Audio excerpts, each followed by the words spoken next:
Hello, and welcome to this live stream of today's public meeting, brought to you by Downtown Grand Rapids, Inc. Please stay tuned, and we'll see you shortly.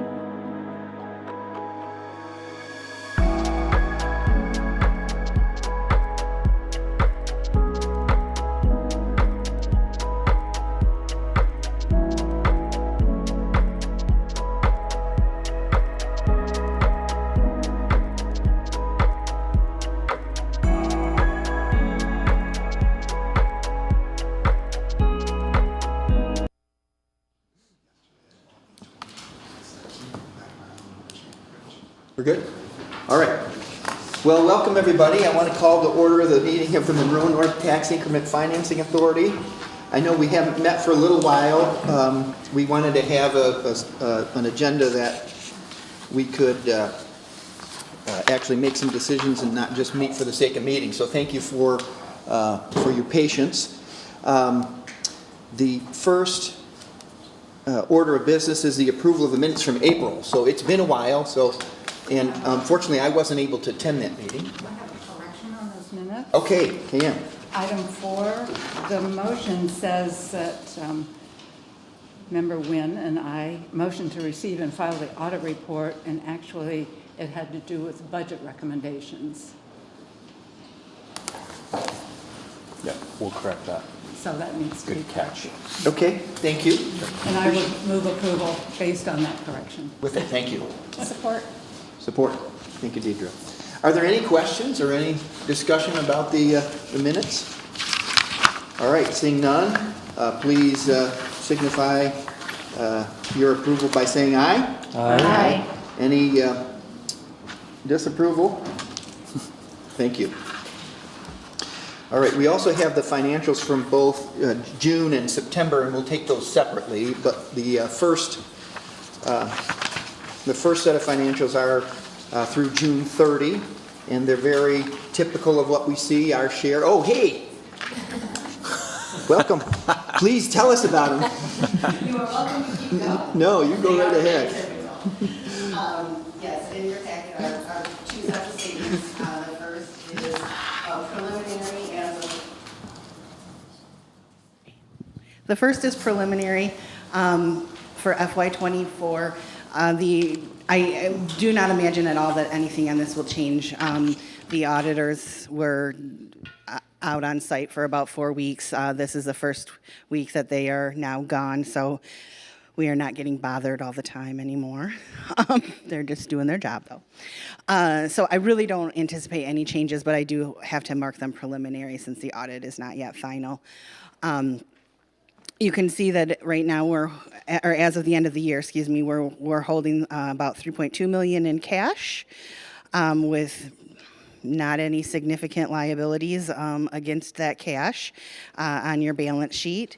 The next statement is your revenues and expenditures for the year. You can see that our property tax increment capture came in over budget. We had budgeted to use up a little over $200,000 of fund balance, but ended up adding $4.5 to the fund balance instead. Went through about 36% of the budget. I'm happy to take any questions if there are any. Expenditures as of April through June since our last meeting are on Statement C. I have a question, sorry. Of course. So I'm relatively new trying to get familiar with the financials. Under the investment earnings, is that money that's available or is that unrealized gains and losses? It is a combination of both. Combination of both, okay, thank you. I'll move that we accept the financials. Any other questions or discussion? All right, all those in favor of accepting the June 30 financials, signify by saying aye. Aye. Aye. Any opposed? All right.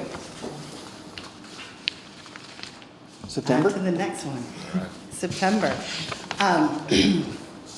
You will notice, if you look at Statement B, There's a slight adjustment to the beginning fund balance. It doesn't exactly equal the ending fund balance.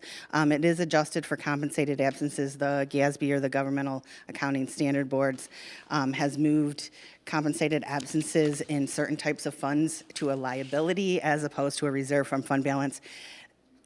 It really doesn't change anything other than where it is on your financial statement.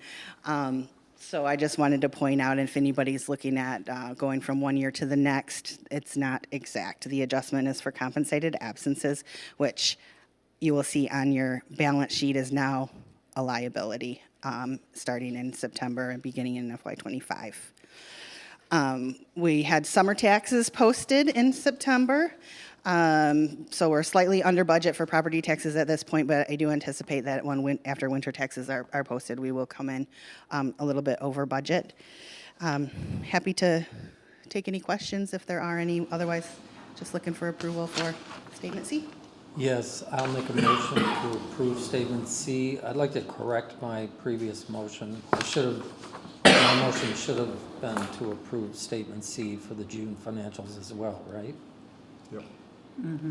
As opposed to accept the financials. Approve Statement C. Yeah. Okay. Thank you. Good catch. All right. We have support? Support. Thank you.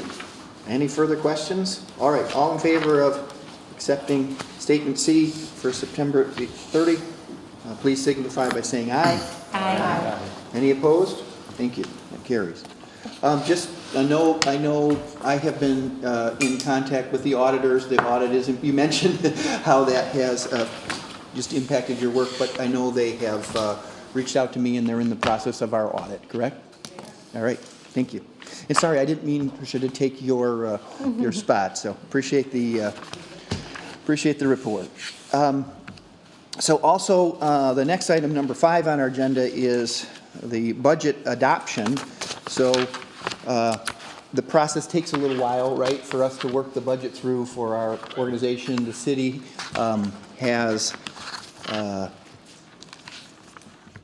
validated it, or what is the right term? Sorry. Yeah. We So Approved it, sorry, Yeah. approved it. So, Yeah. so this is really coming back with no changes, right? So this is coming back to us for a final adoption. Exactly. Okay. Yeah, you recommended it back in April. City Commission approved it in May, and then the next step, final step, is to come back to the board for adoption. Since we haven't met since April, it's coming to you today. But there were no changes. Probably important to note some of the line items in here, as we're going to be discussing them shortly. But yeah, there were no changes from what you recommended back in April. Okay. Do you want to highlight those line items, Tim? Sure, they were in your memo, and we broke them out by goal. Okay. The important ones that I'll note, and we can talk about them again in a moment. Goal 5, the reinvestment in public space, culture, and inclusive programming. For Canal Street park improvements, we had 1.5 million slated. And then Goal 2, for district enhancement grants, had $100,000 budgeted. Yep. So before I ask for a motion, it sounds bad to say, but we've struggled to find and get projects to the point that we could fund them. So today is, in my mind, a good day, because we're bringing to this group some projects that we can actually support with the increment that we've been capturing. So anyways, that's just my comments. But any questions about the budget, or any comments before I ask for a motion to approve? All right. Do we I'll have? move to adopt the budget. Thank you, Rick. Do we have support? Support. Support? All right. All in favor, please signify by saying aye. Aye. Any opposed? Thank you. Appreciate it. I know that the heavy lift was already done, but appreciate the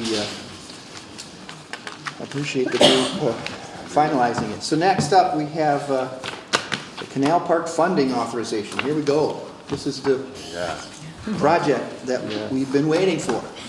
Mr. Miller. Yeah, so good morning.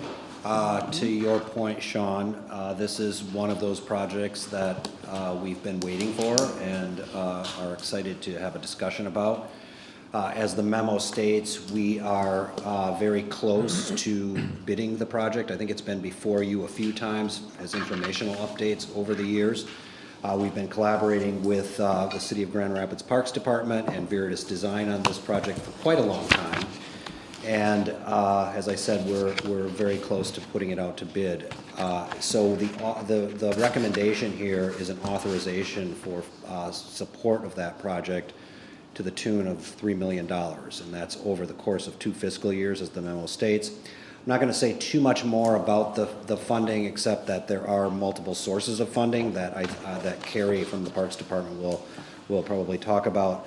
So we have here today Trevor from Veritas and Carrie Enriquez from the Parks Department, and they're both going to present on the project. James, do we have tech up and running?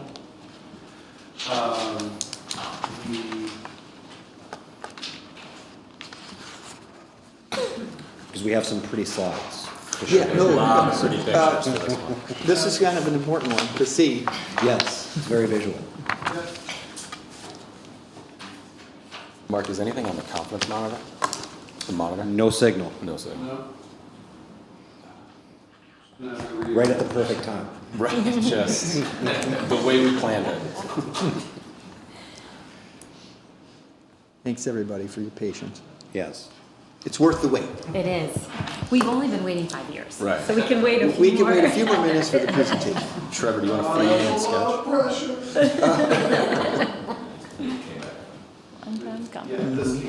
Trevor does have maps. Do you have maps? I can see that there. No, it's not. So I don't know that my aging eye is going to be able to see that, Trevor.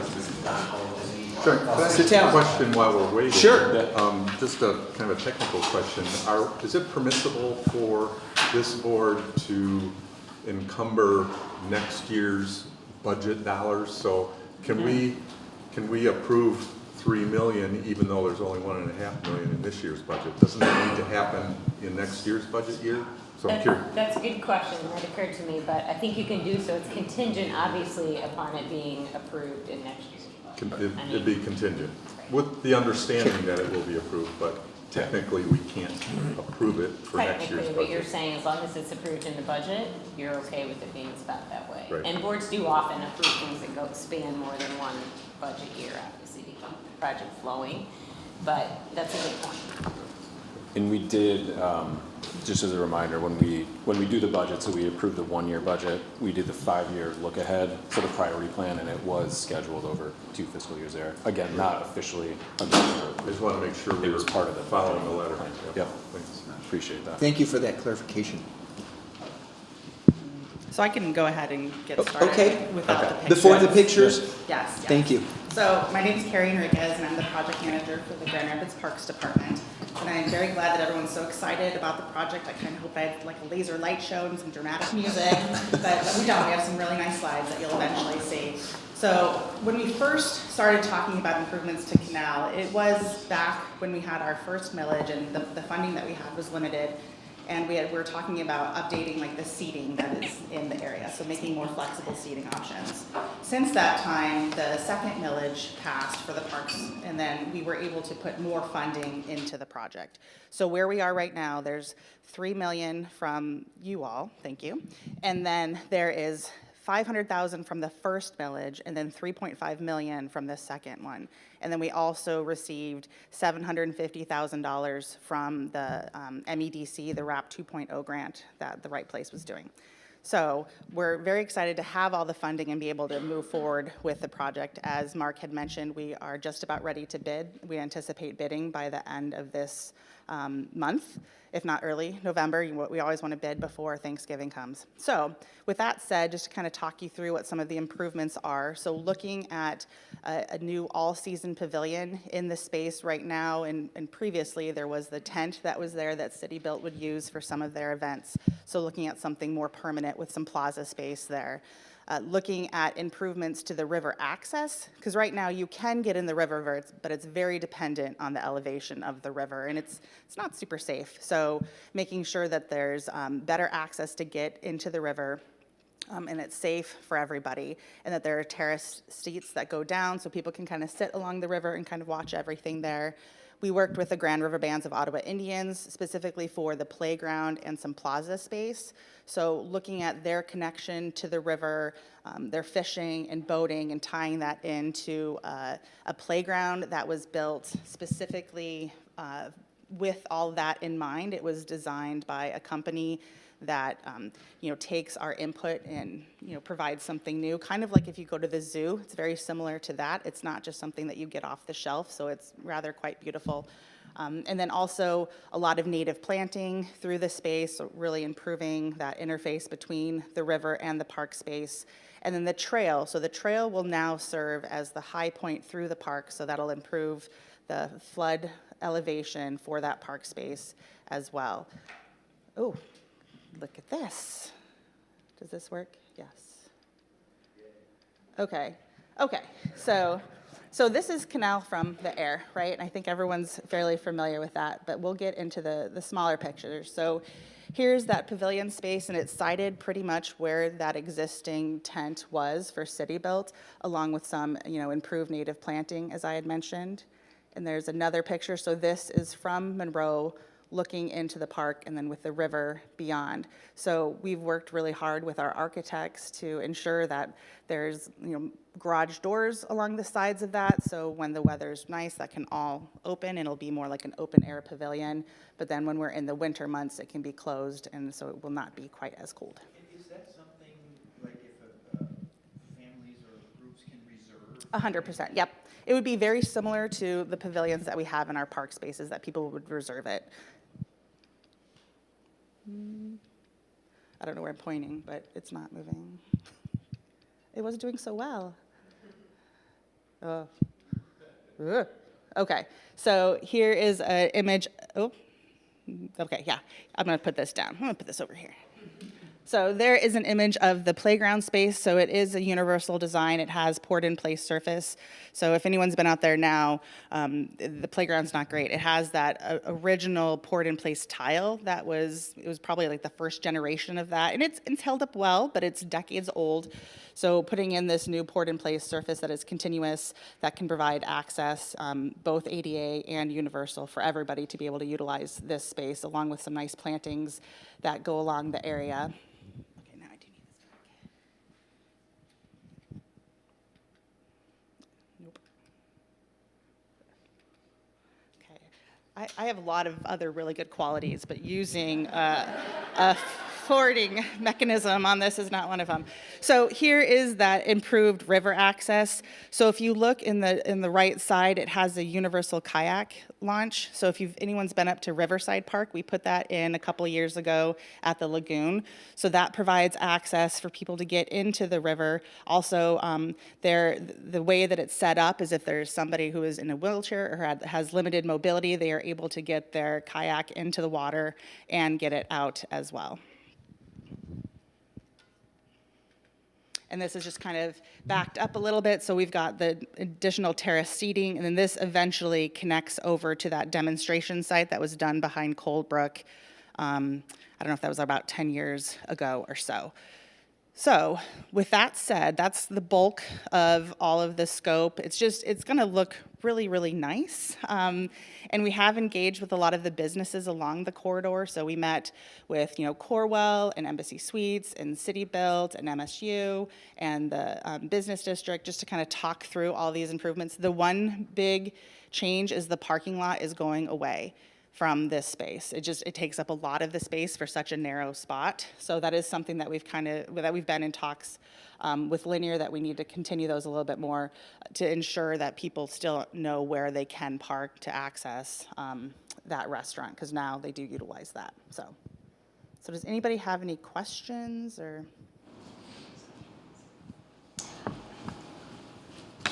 Yeah, Mr. Chair. Will I be able to consume city-built beer in the new pavilion? If you purchase a liquor license, which I think is $35, yes, you can. But not like it is right now, where It's a social zone question. That would be, It's in the okay. social district, so It is in There you go. the social district. so it could be done similar. could be done. We'll make sure that's a yes. Alcohol is very important, but just beer, wine, so, yeah. I just have. Go ahead, yeah. So I just have a question related to parking. First off, I love seeing this. I know it's been a long time in the making. I know we've been talking about it for years, and I know a lot of partners have come together to make it happen. I'm really excited to see it move forward. I've also been a part of, over the last couple of years, some conversations with the parking, but I'm curious if with the additional development happening, you know, with Corwell or Silva, or even the asphalt parking lot that's kind of kitty corner from Cold Brook, or even potentially the Cold Brook space that the city owns, are we thinking collectively and holistically about where other potential parking can go? Yes, so I think specifically for that lot that you're talking about, I think it's the church that utilizes that larger space. So, you know, being able to connect with them on when there's not anything happening at the church, it is a very large expanse of asphalt that nobody is using. So yes, that is a conversation that we've been talking about. And then, you know, Cold Brook, I don't know, you know, what the city's plans are for long-term Cold Brook, but again, that does have a lot of potential availability for parking as well. And just, you know, we're improving the bus stops. You know, we're working with the Rapid, and there's a project up there that engineering is working on to improve those bus shelters and crosswalks that go across Monroe, because it doesn't feel safe right now when you cross Monroe from, you know, the east to the west. So ensuring that people have other modes to be able to get there. Great, thanks. Any other questions? Thank you, Carrie. Thank you. Yeah. Thanks, Yeah. Mayor. So this, Commissioner Town, thanks for clarifying.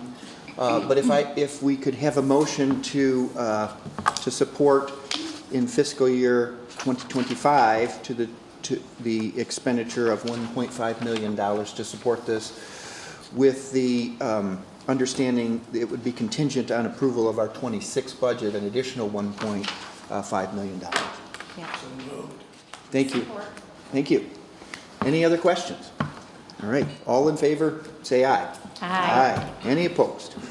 All right, so I'm gonna plan on 2026 coming down That's right. with my grandchildren to the new playground. That's right, and getting a beer at City Bell. And getting a beer at Citadel, right, at the social zone. Thank you. Great. All right.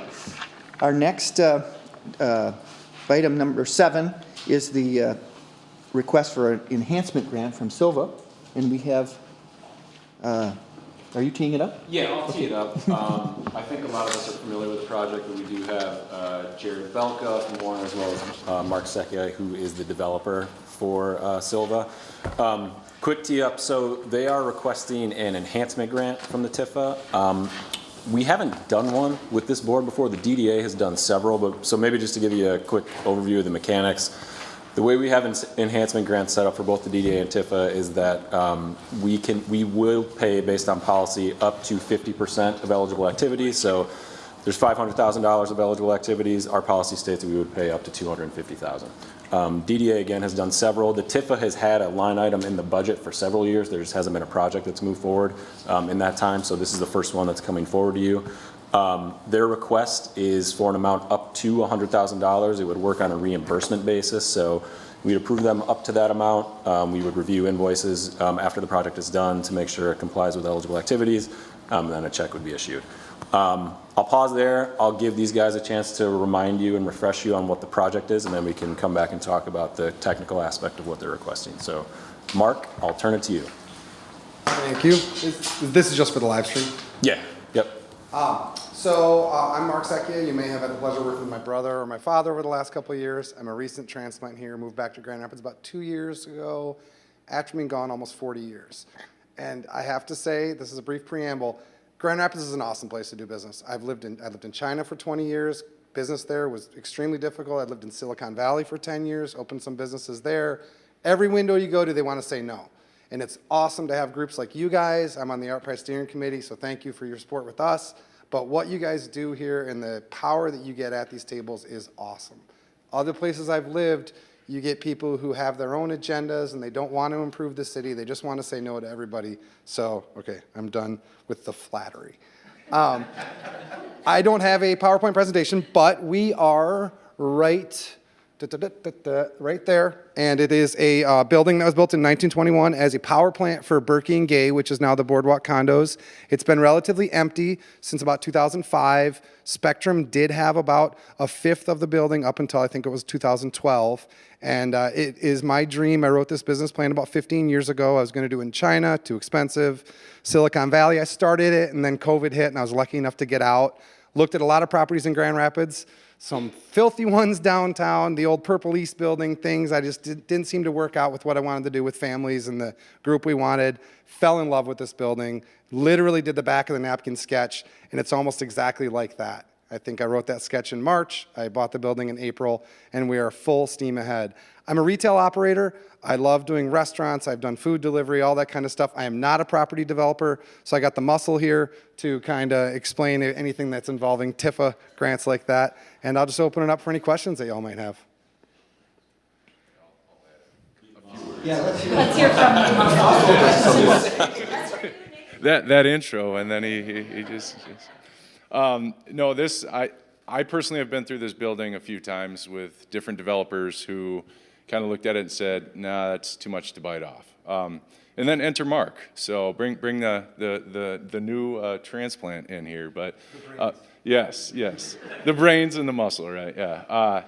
No, this building is like a tank. It's got a giant swimming pool in the one end, which the first question out of my mouth to him was, what are you going to do with that? So it obviously comes with challenges. It's had a bunch of water damage inside. It's not pretty, so it definitely takes a visionary. But as with anything, also when he came, he said, you know, what can I look to try and help cut some costs out of the project and help me make this thing a go? And I said, well, Mark, if you had to pick the most difficult place to develop in the city, you probably did. Obviously with the overlaying TIFA entities and such, but through a lot of collaborative work here, you know, we've pursued the brownfield, the Oprah, and we're here requesting your support for the enhancement grant. But it's about a $16.5 million investment. Obviously, the building needs a lot of love. Mark was just saying out there, he'd love to be open as soon as he can so he can start getting some money in as opposed to just trying to write checks out. But the project is an exciting one for the Monroe North area. Anticipating about 60 jobs. I think he's estimating 20 to 30 bucks an hour. It will be a great addition to the area, but you know, needs a little shot in the arm, so we're here to ask for your support. But happy to answer any questions that you guys might have. So thank you for your What's the current project schedule with We will be opening February 1st. Okay. In phases. So we have a bar, restaurant area that'll be open then. A couple months after that, we have a bocce area, which is where the pool used to be. A couple months after that, we have an indoor parking garage we're finishing. And then a couple months after that, the event space, which is an old gymnasium, which has a capacity of almost 1,500 people, and that's the upper left part with that parapet wall. And just one point of kind of clarification, the reason we're not here sooner, they had kind of a staggered approach that they were able to work through with the Planning Commission to do interior work only. They would not get a certificate of occupancy until they went through the final approval process. So that's why this is a little bit staggered in terms of, you know, commencing work on the project and actually being in a spot to come before you to make this request. We just went through with Jess's support for the brownfield approval for that. So. All right. I don't have a question, but I do have a comment. So one, I don't know how many people have had an opportunity to walk through the building. Mark was so gracious to open it up last year during Art Prize, and it just had some phenomenal pieces in it last year. But it is a really remarkable, beautiful building that has been underutilized for decades. And so I am ecstatic that someone with Mark's vision and passion and energy saw the potential of this space, and is, I think, adding a really unique entertainment venue and opportunity for our city. Those of you who try to plan large events, you know that we don't have many event spaces that can hold 1,500 people. I think this is going to be a tremendous addition even to our city when it comes to planning events and larger scale events. So I'm fully supportive of this, and I'm glad it came forward. Do you want to make the motion? I'll make the motion. All right. Question? Will all the entities be able to cater in your event space? For the first 2 years, we are gonna only use outside caterers as we focus on the restaurant. Then, once we get through the ups and downs of scheduling and we figure we can capably staff it, then we're gonna take it over ourselves. Then I'll second the motion. Self-interested. Any other questions? Any other questions for? I don't have a question, but I just have a comment. We're so excited to have you come into Monroe North. We're so excited for the visibility it's going to bring to the neighborhood and the people that are going to come. So thank you. Thank you.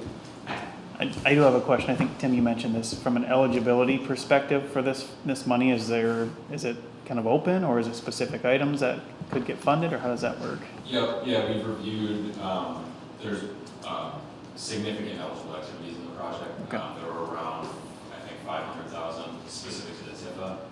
But based on our budget, we've sort of maxed out in what we'd be able to do. So, All right. Thanks. good question. I'm trying to picture in my mind where this is located and what's around it, and wondering about parking for a 1,500 person event. That's a great Which I'm sure you've thought about, but I'm just curious. We are building an indoor parking garage on this side of the building, but it only has about 30 spots. And we're doing that for the 60 to 80-year-old crowd that in our conversations, they're a little nervous about coming downtown and walking in the snow, or homeless people talking to them, something like that. And it's also part of our business plan to encourage people to come early. One spot, and it's a heated, fully secured indoor parking garage. Then, at nights and on the weekends, there is no parking at all that people are using right here. So we have about 60 out front. Belknap does hold events occasionally with about 15,000 people. Somehow it works. We don't know exactly how. We haven't done a study that much. There's the Ionia lot, which I believe is this. Yeah, so there's the Ionia lot here, which we'll utilize for staff. Then we are renting this lot with 92 spaces from the boardwalk. We have a 10-year rental agreement. We already started with that.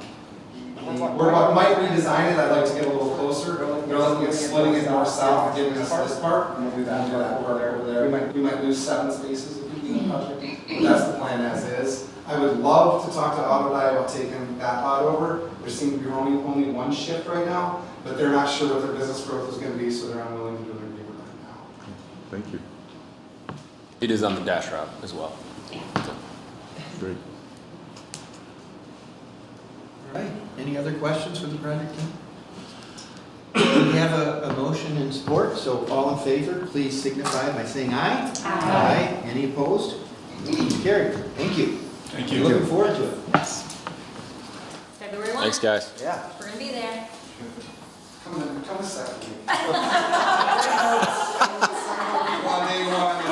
We'll fall on our faces. Okay, see you. February 8th. We're telling people spring. We just told you all. Okay. He was so excited, he almost took the microphone. Thank you. All right. Tim, you have a President and CEO report? I for do, us? yeah. I'll just do a couple of quick updates for the board. One, wanted to give you all an overview of the Hill River status. Not all of it is in the TIFA, or a lot of it is not, but nonetheless, it's in the neighborhood. So recall, this was a project that was in GR Forward. Work has been going on for a couple of years now. It's sort of been divvied up into 3 separate phases now, with the on-street improvements, the hillside park, and then the rail tunnel. So latest is that the DDA authorized funding at their meeting last month to finalize construction documents for the tunnel portion. So that work is moving forward on schedule. We hope to be able to bid it next year and begin construction. But those are some of the conceptual images for what it looks like. The Switchback Park Belknap Hill is about 50% through design. This would result in the combination of Division Avenue and Ionia. Some significant improvements along that stretch, as well as on the hillside. So around 50% design. That is Tim, for clarification, is the design for the street or all of the entire scope of this project? All of it. Okay. Yes, and then just so this gives you another sense of sort of what the planned improvements would be. So these are the existing conditions, and then the hope is to combine the right-of-ways. Ionia, if you recall, is pretty redundant and underused. So that's that phase. Oh, I guess that was all of it. So around 50% on the rest of it. We just wanted to give you a sense. And Mark, do you have anything to add on timing, schedule, process? The division and Ionia realignment is a little bit further along than the hill stuff. We've sort of paused at design development on the hill as we continue to look at the soil conditions and how tenable it is to actually build on that hill. So lots of stuff to do in the next couple of months on that to get a better idea about how we actually get equipment up there to do some of this work. And then we'll move forward with further design of that once we have a better idea of the technical aspects of that. I'm of course seeing the separated two-way bike lane there. And is the intent or plan that that would continue up Division there all the way to Leonard? Kind of reconfigure what's there now? In this project, it would go to about Mason. But it's important to note that it also, as the city continues the reconstruction of Division south of the highway to Fulton, that there are also separated bike lanes there. So it will tie into that whole section. We're still making some determinations about whether it's a combined cycle track like it shows on the rendering, or if it's separated on both sides. I think it's going to end up probably on both sides and be consistent with the cross the section north part. that is to the south and to the north. Okay, thanks. Questions? Thanks, Mark. I think 2-3 other quick updates. We have a river art process that is moving along, primarily through DGRI, but also through the Grand River Network. So surveys out. If you haven't seen it, the links are on our social media. This is around creating a coordinated effort around placement and curation of artwork on the riverfront. And then last, 2 more slides. James Peacock on our team and the work he's been doing on the Workforce Collaborative on construction of the riverfront. He was nominated for a Community Spirit Award for Link, so that ceremony is tomorrow. But James has been doing a lot of great work in collaborating with other entities and providing opportunities, particularly for youth on construction jobs. Piloted some work at Lion Square. There were 10 apprentices on site there, and we're going to expand that throughout the corridor going forward. And then lastly, we showed this at the DDA, but just for those of you that aren't in the loop, a little outside of the Tifa, but on the riverfront amphitheater progress continues. So this gives you a sense of what's happening on the site right now. This is the performance area, restrooms. This is the berm where people will be seated. Those are my Tifa updates. Great. Happy to take any questions. Thank you, Tim. Yeah, any questions for Tim? I know some of you have seen this a couple times. So. Thank you. Okay, public comments. Any public comments today? All right, board member discussion. It's a good day, actually, guys. Yeah. We've been waiting for this for a while. If you remember, Jana Wallace didn't chastise, but encouraged us to spend some money because that's why we have been collecting it, and now we have the opportunity. So it's a good day. So thank you. Appreciate it. Well said. Any other comments? Discussion for the board? All right, we're adjourned. Great work. Thank you. Thanks, everyone. Awesome. Yeah, it feels. Yeah. It does feel good, doesn't it? Yeah. Well, I want to see the.